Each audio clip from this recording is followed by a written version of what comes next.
Race recap brought to you by our friends at Gutterworks. Always well hung, just like Justin Barsha. Links in the description down below there. All right. So Eli Tomac picks up his 50th Supercross victory, which is insane. 6 on the season. 6 on the season, 50th in his career. I mean, it's wild. And that was a weird day. He didn't look good. Well, Flustered in practice. Weird day. He was on top of the board for a little while in practice. Second practice.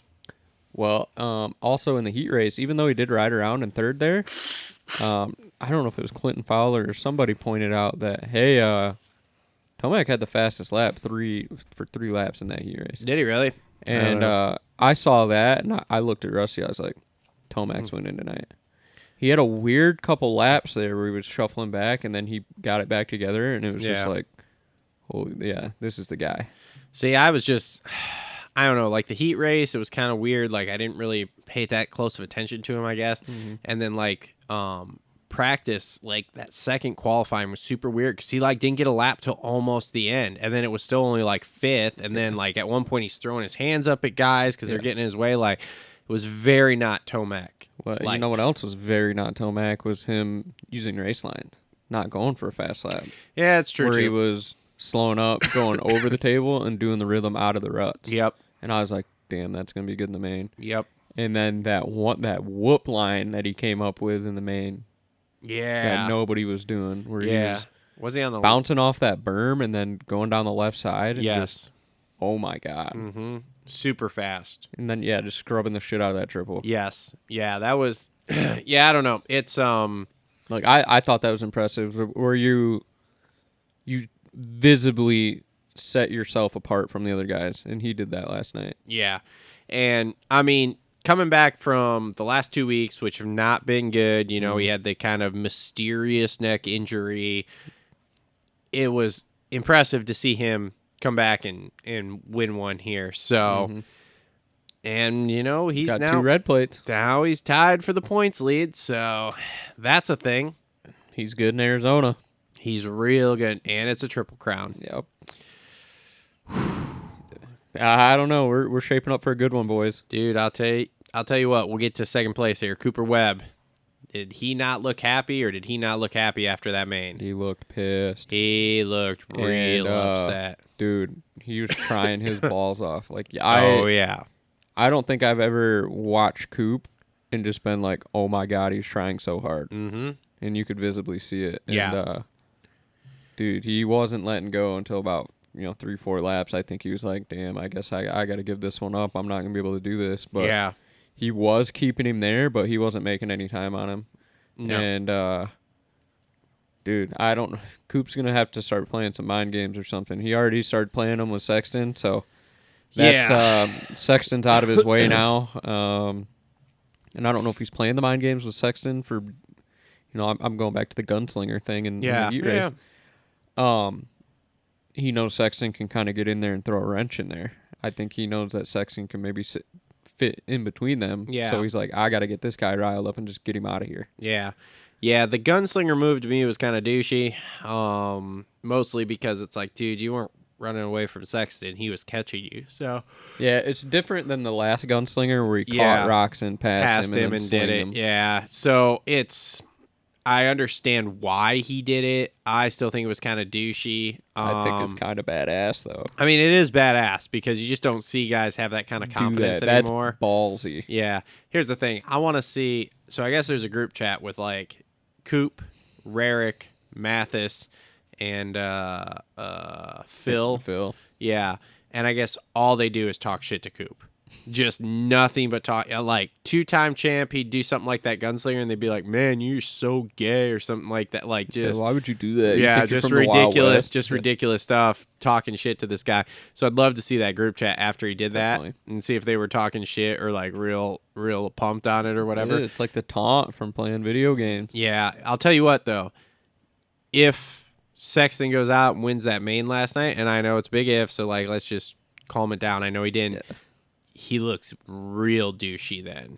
Like, real douchey. Because it's like, dude, you... But I also think KTM's a big... the through the grapevine is that teams obviously know that if Sexton starts putting this together, he is going to be unstoppable. Because no one is as fast as him. Not even Eli at this point is as fast as he had Sexton another one, is. I think, on a platter last night. But. And but I think KTM, which is ironic because that's where he's going next year, I think KTM is really scared about him getting it going. And probably Coop is part of that thing of like, dude, I cannot keep this guy's pace going. Yeah, because as far as Eli is off the pace of him when Sexton's moving, Coop's twice as far. Like if Eli's half a second, Coop's a second a lap further back. Coop's like Ricky. Like he ain't the fastest guy. So hence the reason I think he's very smartly trying to play the mind games and that kind of stuff to get in his head there a little bit, which is smart. And I don't know that is what caused last night to happen, because last night happening was pretty much the same shit we've seen out of Chase for the last 6 weeks. To do with the front end of that bike, but whatever. We'll get to him in a minute. Here's the thing. If you're KTM watching that, like, what do you do? Like, are you just like, oh, yeah, our front end's so much better? I don't know. Coop can turn that bike on the front end. Craig still can't go through the whoops very well, but... I don't know, man. I don't think KTM is a good move for him. But it's not, no. Let's just put it this way. The only way it's a good move is if he goes to work with Alden, and Alden fixes this, because now it's into a mental thing. Mm-hmm. Like, I don't care what you say with Sexton here. It's full-blown mental. You know where it would be badass for Sexton? Where? Already a monster guy. Oh, put him on the star? Put him on the green bike with a claw. Ooh, I don't know, because he likes the front end too much, and those green bikes turn in the rear. They got a new bike coming though. Well, maybe. I don't know, but yeah, it's interesting. But back to Webb. So this is interesting too, because he's never relinquished a points lead. No. So I know they're tied technically at this point, but he's just going to have to stay in it and hope for another one of these weird slumps that Eli's known for. Do you think he gets it, though? I don't know. Coming down into the stretch like this, I don't know. Where are we going? We're going to Nashville, which I don't even know who. Let's see, where did Tomac do last time we went to Nashville? I think he won. When was the last time we were in Nashville? Was it 19? No. Probably 18 or 19. 21. Probably 19. Let's see here. I don't know. Either way, they both got the red plate. They're sharing it, which is kind of cool. How cool is it that number 1 and number 2 both have the red plate? That is pretty sweet. That's pretty sweet. And then, yeah, man, Coop is just going to have to go home and do his homework. And if I'm him, I'm trying to figure out some hard pack stuff, because that's what they're going to be on the next little bit. Yeah. And Eli's good on that stuff. Last time we were at Nashville was 2019, and Eli won. Yeah. Who got second? I don't know. Where was Coop at? Hold on. Third. So not terrible either. Baggett. What? Yeah. Go figure, right? Where's that guy at? Who knows? Is he alive? He's lost in the ether. So, yeah. So we've got Glendale, which is like one of Tomac's houses. We've got Nashville, which obviously Tomac's won at. We've only been there, I think, once. Damn, we're yawning a lot tonight. We are. It's terrible. We go to New York, to MetLife. Ooh, he shit the bed there, though. Yeah, he has shit the bed there. That hasn't been great for him. Let's see if Coop here.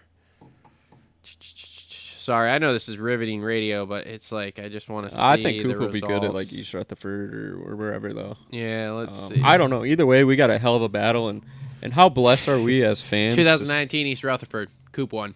Yeah, so I mean, how blessed are we as fans of the sport to have the outdoor season that we had? Yeah, with Sexton and Tomac, and now Tomac versus Webb. Yes. Yeah, like, these are. It's not the same, but it's the same but different. And here's the thing: it's still weird because there's like, however many other guys, obviously, that can still get in there. Look at last week. You had Sexton, obviously, can get in there every single week. You had AP last week, should have won that race. Kenny wins 2 weeks ago in Indy. Barsha's right there fighting for it. Like, contract Barsha's really exciting. Yeah. Obviously, everybody's waiting on Ando to do something towards the front. AC appears to be somewhat fixed. It's weird.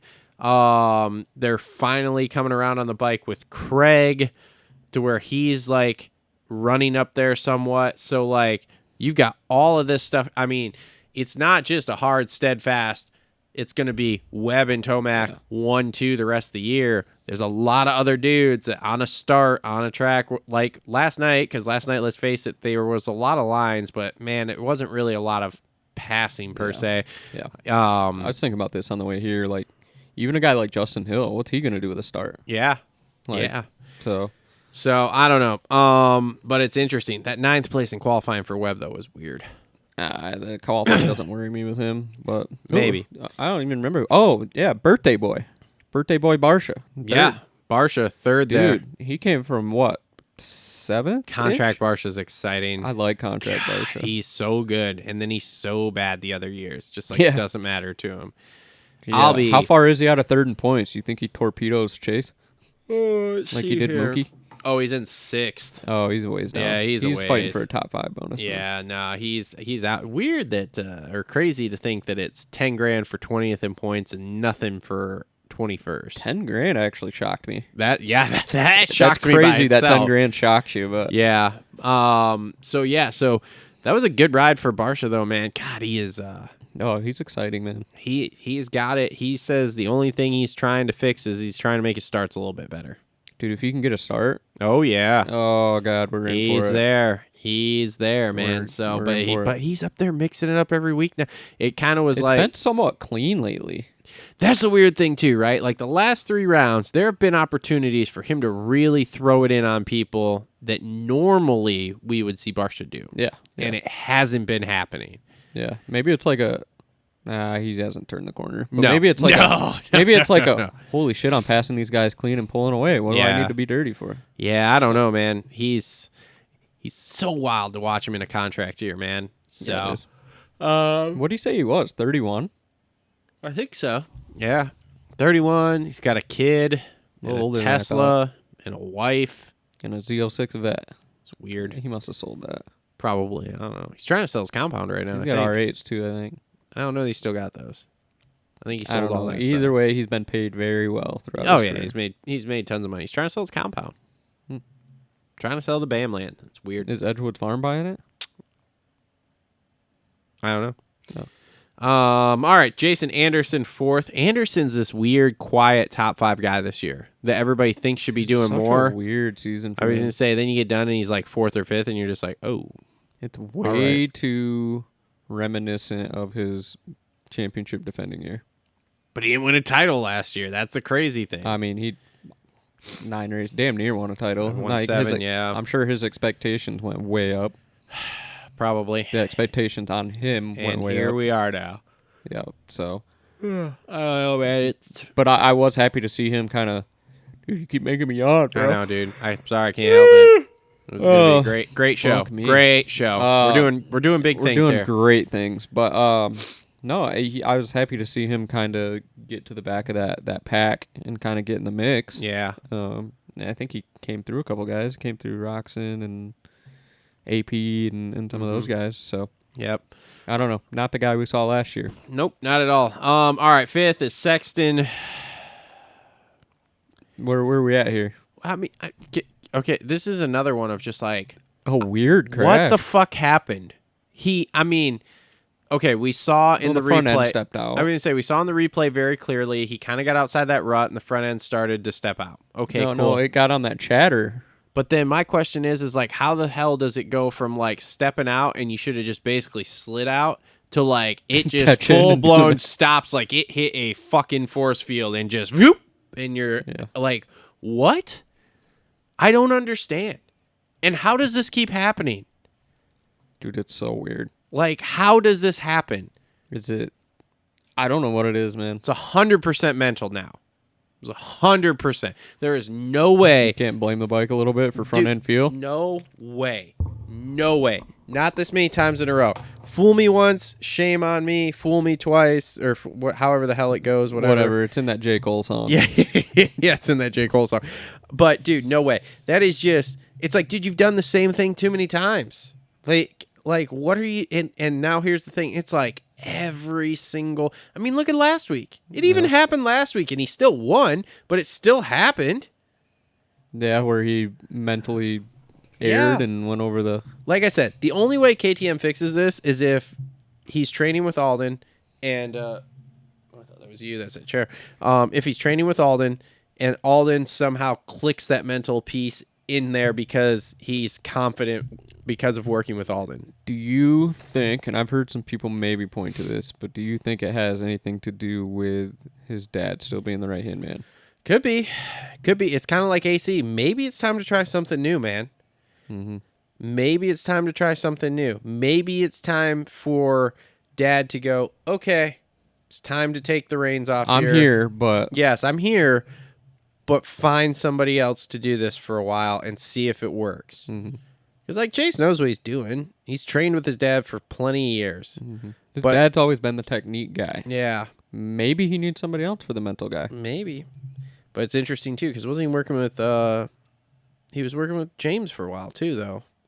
Yeah, I don't know, though. Because you can't forget, we've talked about this before. It was... What was he going through? Mechanics like crazy or something? And we were like, well, there's one common denominator here. So, I don't know, man. He's got to do something slightly different to try to make something different happen because this ain't working. And what I mean by it's not working is, dude, you're balls fast, bro. Like, you are balls fast. But, like, you cannot keep making these little mistakes. Like, we've seen this, okay? This is JS7 almost, reincarnate, except for James would pull it together. Yeah, so, like, dude, I don't know, man. You got to do something, dude. Yeah, even when he got back up, though, like, as fast as he is, I thought I'd see a little more fight. Yeah. Maybe he could come back through the pack, and he was just kind of deflated. Yep, which I don't blame him. Yeah. I'll be interested to hear this week, like, how he acted afterwards, because obviously... Oh, it's got to be getting hard. There's no way it's still... Like, first few times, okay, haha, whatever, we'll get it fixed, we'll get it handled. Now we're in, what? This is... What round are we in? We got 7 to go, 6 to go? 6 to go now, yeah. So we've been through 11 rounds. We've had 5 or 6 in a row you've done this. Yeah. It's starting to be a bad look, man. Like, you're going to go the last 6 and do this in every single one of them, too, where your ball's fast and you're literally leading the main and then... Fastest in practice? Yeah. Every week? Yeah. By a lot, too. Not a little bit. Not a tenth. You're like a half second plus. Yeah. Like, it's nuts. Yeah, and Kiefer pointed this out, and I think it has a lot of truth to it, too. He's really good at coming out of the corner and getting off the seat and soaking up that way instead of seat bouncing. Okay. So, if you watch him... He gets up and he soaks up that first one into the rhythm section where all the guys are seat bouncing. So 10th there, 10th there, 10th there. That could be up to a half a second a lap because you're going out of the corner every, 4 or 5 corners. So I think that has a lot to do with it. And even, I don't know if it was him I was watching or Jet did something where he seat bounced it, but he still like scrub seat bounce. I don't know. It was badass though. AJ talks about that with watching Jet and Hunter ride on a daily basis out at the dog pound there. Mm-hmm. And he's like, dude, they're scrubbing off of tabletops on offs. And he's like, and it's not just like an on off, like they're on and then like 2 off or whatever, going 2 out or whatever from it. He's like, and he's like, dude, Jet will go so fast, he's scrubbing off of this tabletop. He's like, it's insane to watch. You can't even believe that they're doing it. So, yeah, it's things like that with guys like Chase and Jet and those kind of guys that's like, holy crap. Yeah. So, all right. So Kenny 6th.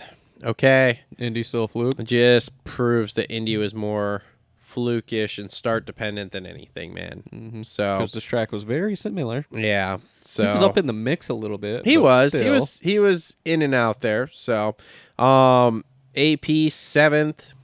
I was hoping to see a rebound. I was too, but that track didn't lend itself to him at all. Yeah. If it rained, okay, but being that kind of just like weird, mushy, had rained, wasn't raining type stuff. AC was 8th.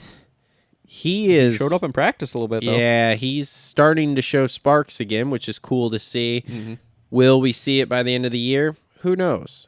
I just hope he's healthy for outdoors. Yeah, me too. Damn, dude. Outdoors is shaping up to be really good, at least those first few rounds.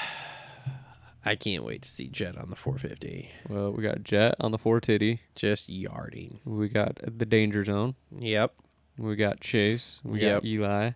A potentially healthy, whoever the fuck did we just talk about? I had a brain fart. Potentially AC. healthy AC. Yep. Or somewhat healthy AC. Yep. And how about an AP outdoors? Yep. And then how about the next guy? Or not the next guy on the list, but Justin Barsha, contract year outdoors. Yeah. Mm-hmm. That dude can Always a that podium dude can threat. rip outdoors too. Yep. Well, we could talk about the next guy on the list too, Christian Craig. Dude, actually a hell of a ride for him. I'm pretty bummed that he had the luck he had, and of course he was my all-star. He wrecked he crashed in the Yeah, first couple 22 laps. back to 10th. Because I saw him back there with Kev at one point, and I was like, Yep. So, but I mean, good heat race there too. Gets the start. I know. I will put an asterisk next to it. I sound like a hater. Oh boy, here we go. The second heat race was much more stacked. Yes, it was. Yes, I mean, it's not. That's not an asterisk. That's just truth. Okay. Yeah, I mean, who did he have in that heat? I don't remember. To be honest, I don't remember. I mean, he pretty much got the start. Well, Barsha, or no, his AP was on his ass. Yeah. So, I mean, good for him, though. I hope that's a confidence booster. Me too. Which I think it will be. Yeah, I hope so. And it's shitty that the main thing happened where he went down and didn't really get to carry that momentum over. But Welcome to the 450 class. Bud. Yeah, oh yeah. So hopefully they get their vlog camera back. Yeah, I hope so, dude. Big Craig fans Probably over some here. good footage on there. All right, Justin Hill 10th, Dean Wilson. Oh, you're just gonna skip over Justin Hill again? He got 10th. Top 10 guy. That's great. He's a top 10 guy. Sure. 2 years off, top 10 every week. Oh boy. Anyway, Dino 11th. Poor guy still can't crack. Still he was can't in get 9th, into like the top 2 laps 10. to go. Yep. Josh Hill 12th. So Damn, that's dude, cool. like Josh Hill too is like, dude, I know, for an old guy. What the thing is, he went out of the LCQ last week in Detroit, and then got 10th. Mm-hmm. This week goes out of the LCQ second to 12th. He showed some veteran savvy in that LCQ because he definitely threw it in on what was his name there, Cartwright on the last corner, but was smart enough to throw it in but not make contact, which I thought was a very veteran move because going in there, because I had Cartwright on my fantasy team, of course, and I'm like, oh my god, yes, just don't do that. You don't, like, I know that it's your hometown and you want to win and stuff, but like, please don't be that stupid. And he wasn't. So congratulations. Yeah. That was good. All right. Hawaii's own Grant Harlan 13th, Freddie Noren season best 14th, Benny 15th, got taken out by Harlan, so that's whatever. Shane McElrath there, 16th. That's kind of who he is. Yeah. I'm kind of bummed, man. Dude, Poor where do you guys. think he would be if he wasn't on the Suzuki? Dude, I don't know if it's a Suzuki thing, to be honest with you. He had that back problem, and yeah, but dude, I know we haven't heard anything about it, but it's crazy that Sexton's where he is, and Shane ran with him. Yeah, I don't know. I'm not sure, man. I'm not sure. Cartwright 17th, Chiz Kickstarting it. Chiz 18th. Chiz ain't having the a rough same year. Chiz. No, Chiz is having a rough year. I bet I would. He is one I would be interested to see on his old Yamaha there. Yeah. See if that was different. Starling 19th. Kev, my fantasy team as well, and kind of shit. Did you see in qualifying Starling go across the lane? And about to take the boys out. Yeah. I was like, I had to rewind shit. to see it because they were like, "Holy crap! Did you see Starling?" And I was like, "What?" I rewound. I was like, "Whoa!" And I was like, "How did he do that?" Because it wasn't a rhythm section coming into that corner. No. Moran's 20th. Cole Seeley makes his return to racing. That was interesting. I bet he hated his life coming back to that track. I don't know why you would choose Seattle. Listen, like out of all the races, come back to Seattle. Yeah, that's Seeley, where you're gonna do it. His comeback is very interesting to me, just because it was, when he retired, it was like, my head isn't in this. I don't want to do this anymore. I don't want to take the risks. So I knew he was probably going to be a head case coming into this. Yeah. And how hard has he really been working? Like, I see him on Instagram, and he's been in, like, Idaho. Yeah, he moved to Idaho. weird. He's been back on a bike for maybe like 2-3 weeks, maybe. Here's the thing. I think he's like a lot of these guys. He retired and he doesn't know what to do, but he's got enough money. Well, I think he was banking on his YouTube doing better than what it is. Well, that's probably true too. I haven't really paid much attention. I did watch one of his YouTube videos probably like 2 or 3 months ago, but like other than that, I haven't really watched anything. I'll have to go look and see, but yeah, he's doing bike builds and stuff, but that's fine. But you have to consistently do it. So, like I said, I haven't really paid attention. Maybe he is, maybe he isn't. I'm not sure.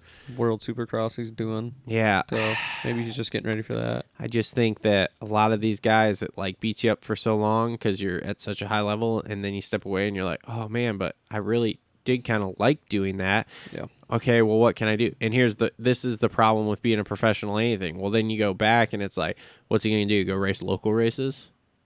He should. I mean, gate drops, but yeah, I was thinking about that. It is gate drops, but it's like, what the? He mentioned he was super nervous, like he was a rookie again, and I'm like putting that into perspective. Like, damn, you haven't raced in 4 years, and you haven't even been off a gate, and you're dropping straight in with the big boys. Well, and he, well, I mean, here's the thing though. He raced those world rounds last year, and I know they didn't go well. He was very prepared for that. I don't think he was either. So I just don't think he knows what to do, to be honest with you. And I think that's a problem for a lot of these guys. He does seem kind of lost. You ride from the time you're 5, and all you know how to do, and all you do every day is ride and ride and ride and ride. And then at 26 to 30, you retire, and all of a sudden it's like, well, I don't have to ride anymore.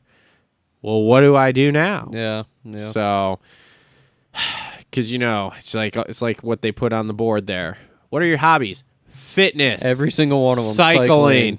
Golf. Oh my God. Fitness. Yeah. Cycling. You made enough money to play golf the rest of your life? I don't think so. So, I don't know.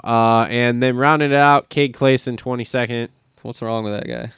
He's not at club. He's been trash this year. His head's just not in it this year. I don't know what it is. Maybe he's. I'm telling you, I don't think he's training at what's it called right now. So, like last year he did. Again, I've said this before and I'll say it again. Like last year he won the LCQ money and he did. He trained at what's it called, club all year, and his results showed it. Now he's out doing his own thing. I don't know where he's training, but his results are showing it. Mm-hmm. Like, this is what happens when you go from at least somewhat of a program to no program. Just doesn't do it, man. Yeah, I can see that. This is also the same kind of guy that said James Stewart on a 125 to this day is faster through the whoops than anyone. Yeah. Well, he's got some hot takes, so. Dude, sometimes I can't tell if he's talking out of his ass or if he's serious. Well, we interviewed him before the LCQ, so. Yeah, I mean, at least they filled that empty space with something. Yeah, that was weird, too. I wonder if Daniel Blair's idea. I wonder if that guy's okay. They crashed in the LCQ last night. Because I don't know if you paid attention. He was just laying there. Oh, on the 250 class? Yeah. Yeah. And it was like not just for a second he was laying there. It was like you saw a shot, he was laying there. You saw another shot, he's still laying there, not moving. Out. He was out. Mm-hmm. So we'll see this week, I'm sure. So anything else 450-wise here before we move on? No, I think the rider you're referring to, though, was Trey Piero. Yes, that was it. Yes. So, all right, 450 race recap brought to you by our friends at Gutterworks. Always well hung, just like our friend Justin Barsha.